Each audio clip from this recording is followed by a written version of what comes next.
You know, we're going to learn about rejection today. It's actually such an important topic. And joining us is author Kait Warman to talk about her new book, Thank You for Rejecting Me. That sounds like you, Bill, right? Yeah. Rejection can leave deep scars that affect our relationships and our self-worth and our identities. But this is hope. If you've experienced rejection, stay with us. Kait will share some insights from her book on overcoming the pain of rejection. Welcome to 700 Club Canada, Kait. Hi, Lorie. Thanks for having me. Well, your book, Thank You for Rejecting Me. I mean, the title makes me smile. It's certainly not the normal response to rejection, right? So tell us why you wrote the book and how you came to have this perspective on rejection. Yeah, well, you don't write a book on rejection without having gone through a plethora of rejections yourself. Right. So that is a lot of my story. And I'm still an unmarried woman, so still going through rejections today. Wow. But as a dating coach, I get the honor to help thousands of people in their dating life. And what I have seen over the years of helping people is that we can't even get to the how do you date well part, which I love talking about. We have to first start with people's relationship with rejection, because so often the ways we self-reject and the ways that rejection from our past are still haunting us really affect how we show up in our lives for ourselves and in dating as well. Well, I think that's a really great point. I never thought about that, but that's really terrific. And you break the book into chapters based on some of your biggest life rejections. As you've said, you're being very transparent. And some of those chapters are self-rejections. So can you walk us through the ways you've rejected yourself and how you've reckoned with that? Yeah, it is so important to first start with our internal self rejections, because external rejections will continue to happen to us. We won't really have a say over those rejections happening, but the internal self rejections, we do have control over those. The ways we think about ourselves, the ways we talk to ourselves. Sometimes in many ways we can be the most abusive to ourselves with just the ways we think about ourselves. And so the two chapters I talk about self rejections, I break it into insecurity and body image and body shame, which over 90% of people struggle with body shame. And then I also talk about self-hatred and just the ways that we really dislike ourselves, whether we're saying that publicly, maybe we're not saying all of that publicly, but it's the ways we're thinking about ourselves. We are shaming ourselves. We have these narratives of lies and unworthiness plaguing us. And if we don't rewrite some of those things and receive God's love within it all, then we will show up unworthy. We will show up already rejected before someone even rejects us.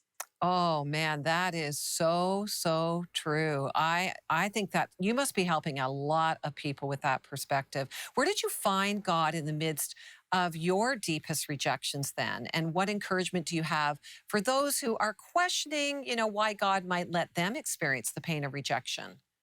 Yeah, girl, James 1 is one of my life verses where it says, consider it pure joy when you face troubles of many kind, because it produces steadfastness or perseverance or endurance in different translations. And, none of us want to go through external rejections. It's not like we're like, yes, bring it on. I love rejection. Hey. Right. But the point of the matter is that God is never absent within our pain, and he is always going to redeem it in some form or fashion. And once I realized that, and not just like I said it with my mouth, but that I believed it from my head to my heart, that God is a transforming God and that he will transform the pain of all of my life's rejections, it gave me a sense of internal hope that I could cling on to, even in the face of future rejection. So when you put yourself out there in dating in so many different situations, there's always the potential of rejection. But when you know that God will use that rejection to redeem something in your life, it's not quite as scary. Yeah, that's a really good point of view. I mean, obviously, like you're saying, you've got some experience here. And to be truthful, we all do, right? We all experience rejection in relationships, whether they're dating relationships or maybe, they're friendships on different levels. What do you think from your experience and your expertise in this area, what's one of the biggest hurdles then that for people to get over when they've been rejected? What is like the thing that just has to be broken that will help them move forward? I think one of the biggest things is the lies that it brings up about ourselves. Mm, Rejection often initially, we like to personalize rejection. So immediately when a rejection happens, whether in a romantic relationship, whether with friends, a coworker, whatever it is, immediately that rejection happens and we start thinking, what is wrong with me? Why right. am I so unworthy? What do I need to change? Why am I not loved? And so we start personalizing those rejections so much that it then leads to bringing up all these lies that may already exist about ourselves. So, what's so great about it, Lorie, is really realizing the lies that we have when it comes to rejection. Acknowledging them allows us for the potential to then heal from them so Yeah. that when rejection happens and whatever kind it does happen, because it will happen, Yeah. we're not so crippled by those lies. They may like try to present themselves, but we're like, oh no, I see you this Yeah. time. And Yeah. this time you're not going to stick on me, you Right. know?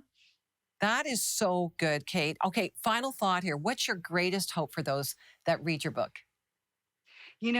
I kind of already said it, but I want to repeat it in a stronger way that rejection will always happen to us, and it is uncontrollable.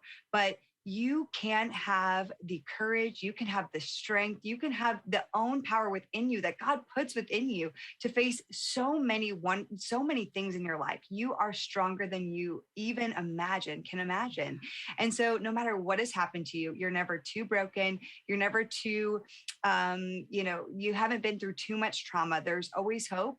And even if you keep showing up in your life and you feel like, oh gosh, the fear of rejection just keeps crippling me, you can conquer it. Yeah. Today can be the day that you decide, you know what, let's dig through some layers and grasp onto further healing here. It Yeah. is possible for you. It is possible. Thank you for that great word. I think that's going to resonate with so many people. If you want to know more about Kate's book and her podcast, The Heart of Dating, go to 700club.ca. Thank you so much, Kate. Thanks, Lorie.